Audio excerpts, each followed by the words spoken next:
Bonjour à toutes et à tous, bienvenue pour cette émission du 10 janvier 2024 que j'ai nommé le plus gros clown on nous manipule. Je pense que vous êtes tous au courant, ou si vous ne l'êtes pas, enfin, vous avez raison.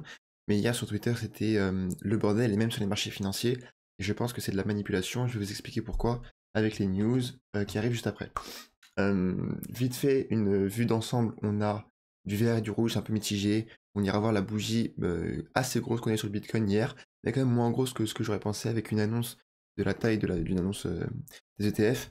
Là, juste parenthèse, on a X, enfin tout l'écosystème de Richard Hart qui pump. Je vous conseille, enfin, je ne donne pas de conseils, mais c'est clairement de la merde, hein, c'est des arnaques ces projets-là. Pareil pour Poolchain, etc. Poolex, Poolchain, c'est que de la merde, c'est que des Ponzi. Et la communauté, il faudra faire très attention à ces communautés-là, parce que c'est des maxi de fou. J'ai pas de problème avec les maxi Bitcoin ou les maxi par exemple Tao. Si un mec regarde mes vidéos pendant 2 semaines, forcément, il va souvent entendre parler du Tao. Mais les maxi X, c'est clairement un Ponzi et c'est clair et net quoi.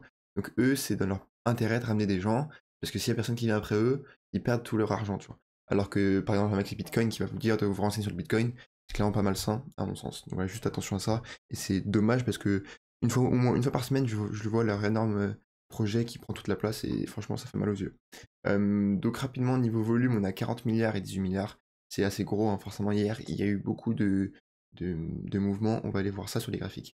Donc d'où ça venait, simplement pour ceux qui ne savent pas, c'était l'annonce de l'approbation des ETF Bitcoin Spot par le compte dédié de la SEC en fait tout simplement. Donc c'est une annonce officielle et donc forcément réaction des marchés et 10 minutes plus tard, donc moi j'étais pas devant l'écran mais j'ai pu voir assez vite, je mangeais.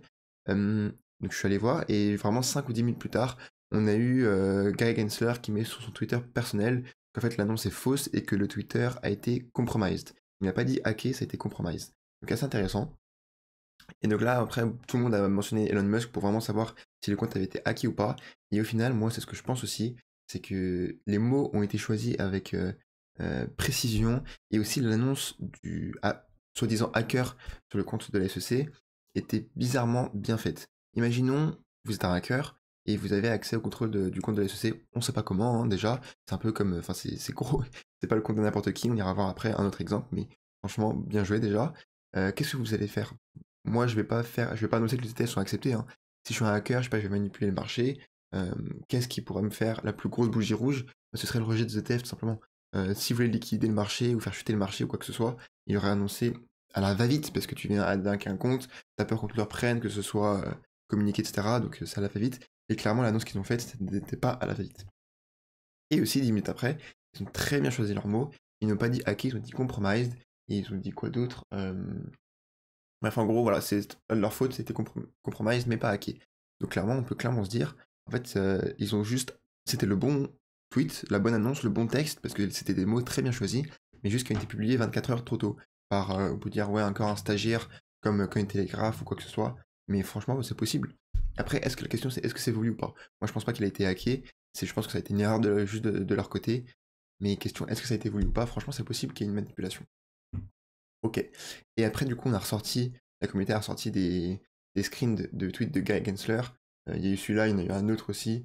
Enfin, bref, là qui donne des conseils en disant ouais, il faut utiliser un bon password, il faut utiliser un 2FA. Et donc Twitter, ici, a confirmé qu'il n'avait pas de two-factor authenticator, là. Le truc qui donne tes chiffres toutes les 30 secondes. Alors que là, il le conseille. Enfin bref, c'est clairement le clown, c'est pour ça que le titre de vidéo, c'est ça, hein. Le plus gros des clowns, il perd toute crédibilité.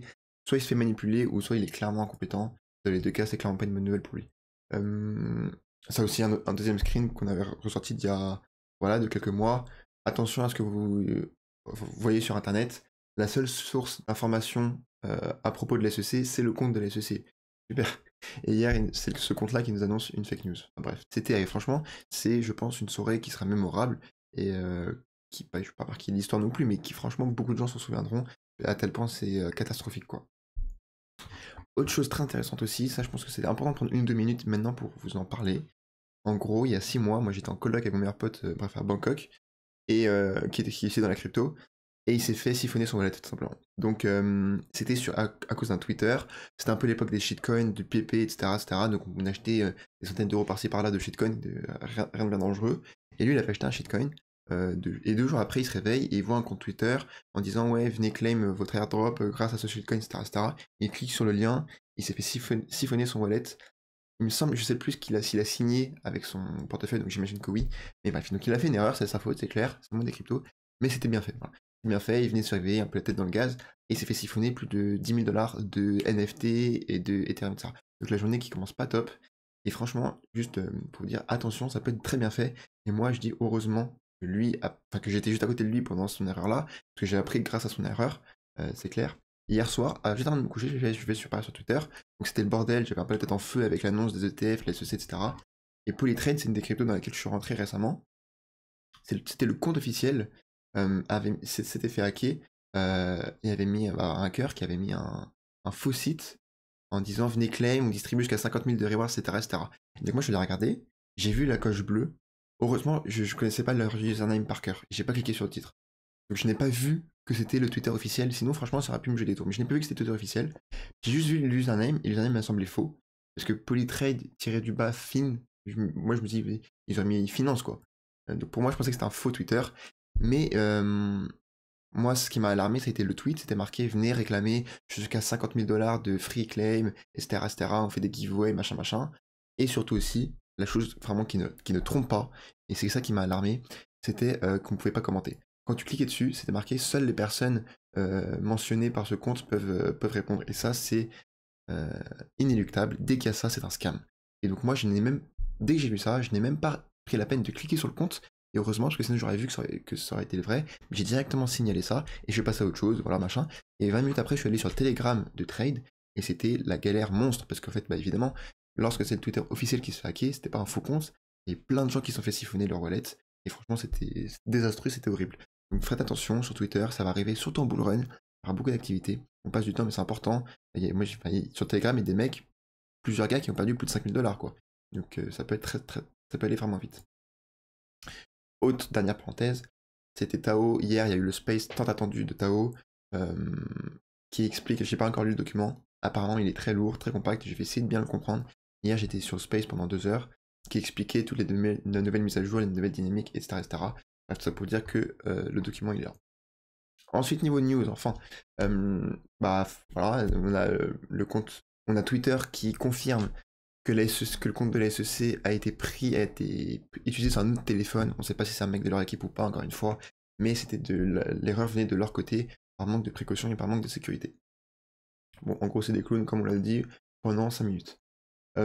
Ensuite, à la fin, c'est ce qui nous intéresse, aujourd'hui on est le jour J, est-ce que les ETF vont être acceptés ou pas, avec le cirque qui est hier, moi je suis convaincu que oui, franchement à 99,9% ça va être confirmé, moi je pense que le texte qui est sorti hier, c'était le texte qui est sorti 24 heures trop tôt, mais c'était en revanche le bon texte, et on a aussi l'ancien président de la SEC, et ça on le savait déjà, qui estime en fait tout simplement que c'est inévitable, voilà, qui est inévitable, il n'a plus rien à décider, et c'est même pas la décision de Gary Gensler, c'est déjà fait. C'est plus une question de si, c'est une question de quand. C'est déjà fait. Et je pense qu'il a raison. Maintenant, autre petit point un peu plus macro, mais tout aussi intéressant, je pense, c'est on a eu pendant les 6 derniers mois, même peut-être la dernière année, en fait, tout simplement depuis l'explosion, enfin depuis la guerre en Ukraine, l'association des BRICS qui voulait se dédollariser. Pourquoi? Parce que les États-Unis ont utilisé en partie le dollar pour appliquer des sanctions à la Russie. Et en fait, ça ne peut pas fonctionner. Comment la monnaie d'échange mondiale, la monnaie de la réserve mondiale, peut être au pouvoir d'un seul pays, alors qu'il y a d'autres pays qui rely en fait sur cette monnaie-là, et c'est évidemment compréhensible. Et du coup, depuis 6 mois, ils veulent se dédollariser. Et on a un chose intéressant, c'est le responsable de la stratégie de JP Morgan. JP Morgan, moi, j'apporte pas grande importance aux grandes banques lorsqu'ils parlent des cryptos, à l'époque, parce que ils savaient pas trop de quoi ils parlaient, quoi. C'était plus notre domaine. Mais en revanche, là, la monnaie, la géopolitique, etc., là, je pense que c'est plus faux. Ils sont un peu plus crédibles. Et ils disent que cette personne-là dit que le yuan euh, peut être candidat à remplacer le dollar en tant que réserve mondiale. Et franchement, c'est clairement possible. C'est clairement une guerre entre les États-Unis et la Chine. Sauf que les États-Unis sont en déclin sur cet aspect-là, et la Chine, c'est tout l'inverse, elle est en croissance sur cet aspect-là, avec l'association des BRICS, etc. Ils sont en train d'arrêter d'utiliser le dollar pour les monnaies, pour les échanges de pétrole, etc. Franchement, je pense que dans 5, 10, 15 ans, il y aura beaucoup de changements, évidemment, c'est dans longtemps. Et pourquoi est-ce qu'on remplacerait le dollar par le yuan? À la fin, ce serait que reporter le problème. Au lieu que ce soit les États-Unis le problème, ça va être la Chine, etc. Nous qui sommes dans les cryptos, qu'est-ce qui pourrait être utilisé dans 10 ans comme réserve de valeur mondiale? Bah évidemment le Bitcoin, pourquoi pas. Rêvons, non en fait, c'est juste la solution aujourd'hui la plus pragmatique. Si demain on me met au courant d'une meilleure solution, bah, j'irai pour cette solution-là. À l'heure actuelle, de nos connaissances, c'est la solution la plus pragmatique, la plus pratique, c'est le Bitcoin. Passons côté graphique. On a eu, donc là c'était la bougie, on est en 4 heures d'hier. Hein. C'est franchement, bon, oui, c'est une manipulation de marché claire. Par exemple, ce qui est honteux, c'est que juste à cause de Sweet, il y a eu énormément de monde qui se sont fait liquider, par exemple. Enfin, c'est ce qu'on appelle de la manipulation de marché. Et c'est précisément ce que la SEC doit empêcher les gens de faire. Donc, c'est fou. Et d'ailleurs, aussi anecdote, mais la SEC va ouvrir une enquête sur la SEC. Donc, c'est fou. Les gens, il y a personne au-dessus de la SEC, donc ils sont obligés de se faire une enquête sur eux-mêmes, qui va forcément être biaisée. Mais bon, juste l'idée qu'ils doivent se faire, qu'ils doivent s'enquêter eux-mêmes, c'est un peu fou. Donc bref, donc oui, c'est une grosse bougie. 6-7%, c'est beaucoup. Surtout en 1 ou 2 heures. C'est pas non plus, je trouve. J'ai regardé les liquidations, je ne les ai pas regardées. Bah, allons les regarder directement.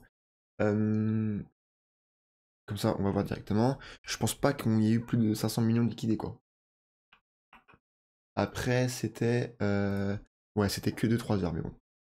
On va voir sur 24 heures. Voilà, c'est pas énorme. 200 millions de liquidation. Pas une journée classique, mais on a connu, encore une fois, en bear market, des journées à plus d'1 milliard. Donc, bon, une grosse manipulation, mais pas tant que ça. Donc maintenant, aujourd'hui, c'est le jour J. Est-ce que quand ça va être accepté, on va... Parce que ça, c'est annoncé clairement à Sell the News. Hein. Pendant 10-15 minutes, le marché n'était pas au courant que c'était une fake news, et le marché a chuté. Donc bon, on va voir, ça se trouve, ça prédit un Sell the News, ou alors ça a purgé le marché, et aujourd'hui, quand ça sera accepté, on a déjà purgé le marché, ça va partir à la hausse. On n'en sait rien. Tout ce que j'en sais, c'est que dans 2, 3, 6 mois, 1 an, on sera au-dessus des prix d'aujourd'hui. Et honnêtement, c'est tout ce qui m'importe. Je suis pas trader, j'investis. Maintenant, on a la deuxième chose intéressante, c'est Ethereum, même si j'en parle pas souvent, quand même, c'est la deuxième plus grosse crypto, qui, elle, Ethereum, a très bien réagi à cette annonce-là. Lorsque le marché dumpait hier, pendant ces moments de guerre, de No Man's Land, Ethereum, ça allait très bien. Hein. Et là, regardez aujourd'hui, on est carrément dans le vert de ouf. Sur les 3 derniers jours, on a plus 10%. Bon, là, on vient se frotter à une grosse résistance, mais Ethereum, tout va bien. Et je pense, encore une fois, comme je l'ai déjà dit, mais que dès que l'ETF Bitcoin va être accepté, la prochaine narrative, ça va être l'ETF ETH. Et je pense que le marché n'a pas encore pressé ça. Et ETH est en retard comparé au marché crypto, comparé au Bitcoin, comparé aux altcoins. C'est rare, mais ETH devrait être autour de 3000 $. Enfin, peut-être 2000. Ouais, franchement, il devrait être autour de 3000 $. Donc je pense que c'est pas con de se positionner là-dessus. Si on veut pas prendre énormément de risques, c'est pas dégueu. Ensuite, on a Polytrade. Donc Polytrade, justement, c'est la crypto qui s'est fait hacker hier. Qui, suite au hack, forcément, ça a entraîné le cours à la baisse. C'est dommage parce que ça nous a fait passer en dessous de ce gros support. On avait une magnifique trendline là. Moi, j'avais acheté juste ici. C'était un point d'entrée exceptionnel, je trouve. Et regardez, ça avait bien fait le travail, hein, on était bien vu rebondir, etc. Et mine de rien, ces 2 bougies vertes, c'est quand même un petit 20%. Donc là, malheureusement, on est en train de passer en dessous. Ce qui serait catastrophique, c'est que le test soit refusé, évidemment. Ce serait qu'on clôture en dessous, aujourd'hui, qu'on vienne ce pullback ici, et ensuite, ça sera vraiment une tendance baissière. Donc je n'espère pas, mais je ne pense pas, franchement. Il y a un monde où aujourd'hui, rien qu'aujourd'hui, on reclaim à la hausse le support, ou bien, dans le pire des cas, hop, ce support-là, on pourra le décaler. Par exemple, un truc comme ça. Voilà.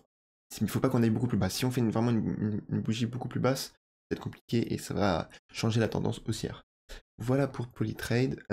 Ensuite, autre crypto très intéressante, je trouve aussi, c'est une grosse cap. J'en avais pas mal, j'en ai plus, mais c'est pas pour autant que je ne vais pas vous les passer en analyse. C'est simplement Atom Cosmos, qui est un projet archi intéressant évidemment. Il y a beaucoup d'airdrops sur cet écosystème, donc c'est un écosystème qui reprend un peu plus de valeur, qui reprend un peu de dynamique sur les réseaux sociaux et c'est très important. Et on a tout simplement un Falling Wedge qui est super intéressant, je trouve, c'est en weekly en plus. En niveau RSI, encore une fois, hein, c'est mon indicateur phare, mais on est venu chercher les 50. On a de 1 la moyenne mobile sur les RSI et de 2 les 50. Je vais pas répéter à chaque fois, hein, mais un bull run, en gros, ça va aussi. Le RSI va être supérieur à 50. Donc là, celui qui attend un RSI à 30, il y a un monde où ça arrive, et moi je ne serai pas cette personne-là, parce que il y a de grandes chances qu'il reste sur la touche. Donc là, c'est un excellent point d'entrée. Pourquoi? Parce qu'on vient de casser cette structure à la hausse. On est en train de faire un pullback sur une ancienne résistance qui devient un gros support. Regardez ici, ça nous a supporté à chaque fois. Ici, fake out, support. Ici, pareil, on fake out, là on clôture à la baisse, on fait un magnifique W, et là on va faire un pullback dessus. Clairement, c'est graphiquement magnifique, soit pour un trade, soit pour une position en spot. Et je vous ai mis le screen de la figure d'un falling wedge. Voilà, c'est exactement ce qui se passe là. C'est une tendance baissière, et ensuite ça annonce un retournement de tendance, et ensuite partir en tendance bullish. Voilà pour l'analyse sur Atom Cosmos. Je vous ai passé les news, j'ai été un peu plus court. J'ai fait voilà, entre 10 et 15 minutes, je pense que c'est bien. Je vais essayer de trouver ma vitesse de croisière vers là. Vous m'avez. Hier, je pense qu'il se reconnaîtra, mais il m'a laissé un commentaire qui m'a confirmé que c'était trop long ce que je faisais. Et du coup, bah, je lui en remercie. Ça me fait très plaisir. Du coup, merci d'être là. Mettez un pouce bleu, abonnez-vous si vous êtes encore là. Et je vous dis à tout à l'heure pour un dossier ou à demain pour une news. Ciao, ciao.